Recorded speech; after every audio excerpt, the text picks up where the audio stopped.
The old memes went like this. If you got oil, the US government will soon be on its way to bring you some tasty, tasty freedom. The memes have been updated though. The oil was a cover. Freedom is now rolling in for your mother-f***ing Stargate. Best show ever. Fight me. In the spring of 2026, missiles were falling on Iran. Cities went dark and a ceasefire may or may not hold. And while this is happening, the story started spreading online. Millions of views. The story says that the war isn't about uranium or oil, or proxies, or politics. This isn't a new story, but a lot of you might not be as chronically online as me. The story says there's a door underneath the desert, a gate, older than history, buried underneath Iran, and that everything you're watching on the news is a fight over who controls it. Here's the part that makes it interesting though. This is not the first attempt to gain control. In 2003, when American tanks rolled into Baghdad, the same story emerged within a few months. The museums were looted, priceless Mesopotamian artifacts vanished, and a theory bloomed in the wreckage. The invasion was never about weapons of mass destruction. It was about what Saddam Hussein had found under the sand. Same story in the same region, 23 years apart.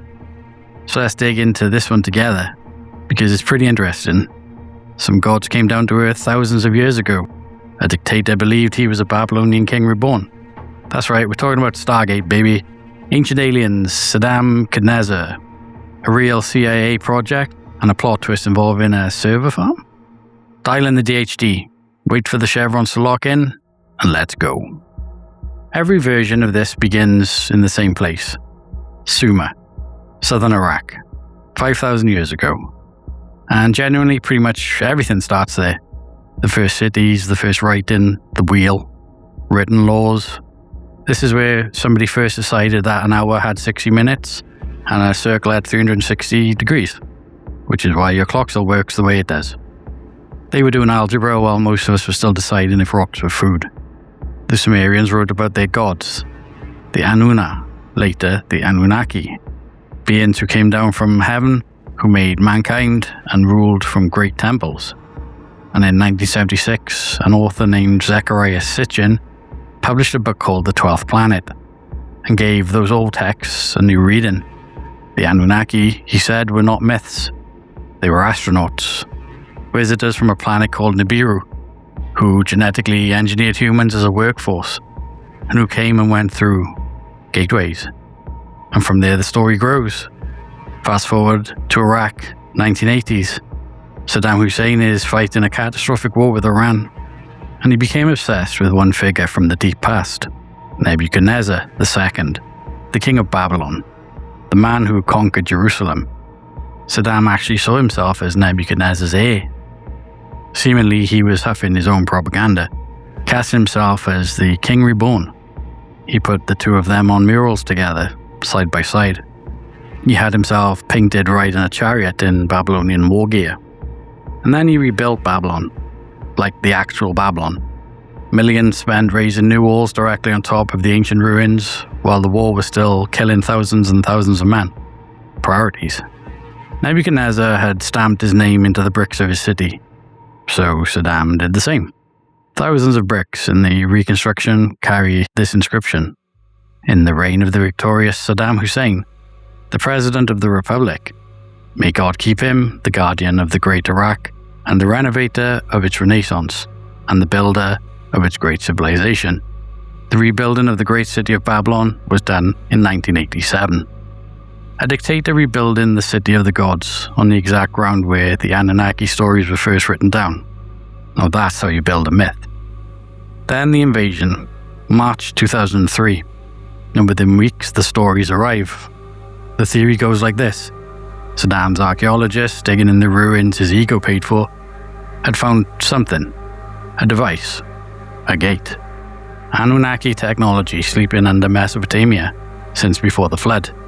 And the real reason for the invasion, the reasons the weapons of mass destruction never turned up, is that the weapons were never the point. The Americans came for the Stargate. The theory had its evidence too. The National Museum of Iraq was looted in the chaos.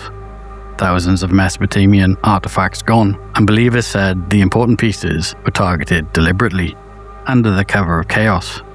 Authors toured the circuit with it. A UFO insider claimed the invasion timetable itself was driven or was buried there. Stargate was never found though.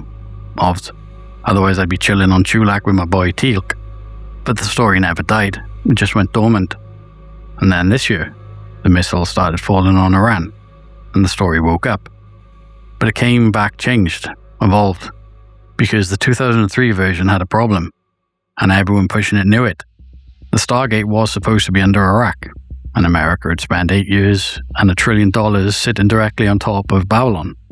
If it was there, they'd have it by now. So the story solved its own problem. The gate, the new Talis say, was never really in Iraq, and this is where it gets clever, Iraq was only ever one of them, because you don't just build one gate. The center of it now is a place called Abaddon, right down on Iran's southwestern edge, on the water, a stone's throw from old Mesopotamia. And under Abaddon, the story says, is Stargate 10. Not a gate, the gate. In this telling, it's a master device, a pre-flood machine that doesn't just open a doorway, but regulates the flow of energy across the entire planet. A control valve for the Earth itself. Whoever holds it doesn't just get a portal, they get the dial that everything else is tuned to. And the believers say we can see it. The satellite radar, the kind that reads through rock, has picked up structures under the ground that shouldn't be there. Chambers, corridors, geometry too regular to be natural, sitting in the dark hundreds of feet down, exactly where the oldest story said the gods kept their house. Then it goes further, because some versions say the gate isn't empty. They say there are chambers down there with occupants.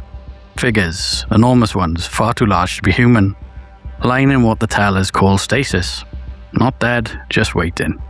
The Anunnaki, or their servants, sealed under the desert since before the flood, in the sleep that a working gate could end. In this version, the war isn't a fight over a door, it's a race to reach the sleeping things behind it before the other side does. And then the last piece drops in, and it's the piece that makes the whole thing feel more real, because this part is a real quote. In 2007, a retired 4-star American general, Wesley Clark, said in an interview that shortly after 9/11, he was shown a memo describing a plan to take out 7 countries in 5 years: Iraq, Syria, Lebanon, Libya, Somalia, Sudan, and last on the list, Iran. Now Clark was making a point about foreign policy and oil and empire, but drop his list into this story and it stops sounding like a policy. It sounds like a deliberate sequence, a route through 7 countries taken in a deliberate order, working across the exact ground where the gates are supposed to be buried, saving the big one, Iran, Abaddon, Stargate 10, for last. Put it all together and it's genuinely a hell of a story. A network of gates, not just one, a massive switch under Abaddon that controls the planet, radar that sees chambers under the rock, giants asleep in the dark, and a real general, on camera, apparently reading out the invasion schedule years in advance. That's the version doing millions of views right now. Every piece of it clicks nicely into the piece before it. But as always, we need to ask, is TikTok actually right this time? No. Everything rests on Sitchin's reading of the Sumerian texts, so it does matter a lot. That essentially, no one who actually reads Sumerian for a living accepts any word of it. And you might think, well, why not? It's all right there in its translations, isn't it? Well, Zachary Sitchin studied economics, and university his subject was economics, not Sumerian. He had no formal training in Sumerian, Akkadian, or any ancient Near Eastern language. And when the people who do have the training went through his work, they didn't find a bold new reading, they found invention. My lawyers tell me I'm not allowed to say, he made up. Remember, I'm not allowed to say, he made up. The clearest example, the word Anunnaki, the alien gods the whole theory is built on. Scholars have gone through the tablets and counted every single time it appears, 182 times. And in all 182, it is never once linked to Nibiru, never linked to a 12th planet, never linked to a spaceship, a visitor, or the sky. The Anunnaki of the actual text are gods of the earth and the underworld. The connection between them and the planet, the connection the entire Stargate mythology stands on, appears to be in the source material a grand total of 0 times. Sitchin welded the two ideas together himself, and the weld is what the theory is based on. And it gets worse. To get his ancient astronaut, he took the root of the word behind the biblical Nephilim and translated it as, and I promise I'm not making this up, people of the fiery rockets. There is no ancient text anywhere where that word means rockets. He needed it to mean rockets, so it did. And that was his method. Where the tablets didn't say what he needed, he made them say it, and trusted that almost nobody in his audience would ever be able to check. One scholar, Michael Heiser, who holds a doctorate in exactly these languages, laid it all out and publicly challenged Sitchin to defend his translations against the actual cuneiform. That challenge was never properly answered, not because Sitchin died in 2010, but because it couldn't be. Remove that one book, and the gate has no flaw. It isn't in the tablets, it never was. It was put there in 1976, in English, by a man who had no training in the language he was quoting. Say it with me now. There's always a book. Next, the looting of the National Museum did happen, and it was a cultural catastrophe. Say that 10 times fast. Around 15,000 objects were gone. But here's what these theories leave out.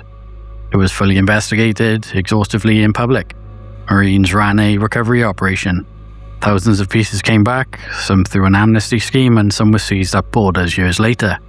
The investigation pointed to organised antiquities theft and opportunistic looting. 20 years of recovery work later, court cases and catalogues, and not one object, one document or one witness ever pointed to a Stargate. Boo! And think about what those same 20 years produced. The biggest leaks in intelligence history. Hundreds of thousands of classified war documents dumped into public view. Every embarrassing secret of that war, from the fake WMD case to the black sites, eventually surfaced. The one thing that never leaked from anyone at any level was the Stargate. Unfortunately, the whole claim is squirmier than a gold symbiote. The tell that matters most is that in 2003, the gate was supposedly under Iraq, and the war proved it. That war ended, no gate. Again. Boo! Then it moved. Now the gate is under Iran, and this war proves it. Still no gate though. Yet. That's a classic myth trope. It attaches itself to whatever war is on your screen, because the war is the engine. The fact-checkers who traced the Stargate 10 claim found exactly what you'd expect. A network of esoteric sites asserting it to each other, with no archaeology, no radar data, nothing underneath. And the wartime information space it spread through was already flooded with documented fakes going viral on all sides. Some AI generated, some monetized for clicks. A war is the best possible weather for a story like this. Everything in it is secret, everything is urgent, and nobody can go and check. And here's the twist about the name Stargate, and it has nothing to do with the show. There is a Stargate in this war, a real one. It's in the news, the Iran military has literally threatened to destroy it. And you can look at it on a satellite photo. It's a data center. OpenAI's $30 billion AI complex in Abu Dhabi is called Stargate. In April, a Revolutionary Guard general published a threat video with satellite imagery of it. And headlines went out saying Iran threatened Stargate, which, if you were half following the story on your phone, reads exactly like confirmation. Iran threatened Stargate is technically a true headline. And isn't that the subtitle for all social media these days? Technically true? Sorry, let me just climb down off my horse, it's pretty high. Also, I swear, they blow that place up and make GPUs and RAM even more expensive, I don't know what I'll do, but I'll complain a lot on Reddit and I'll be really angry.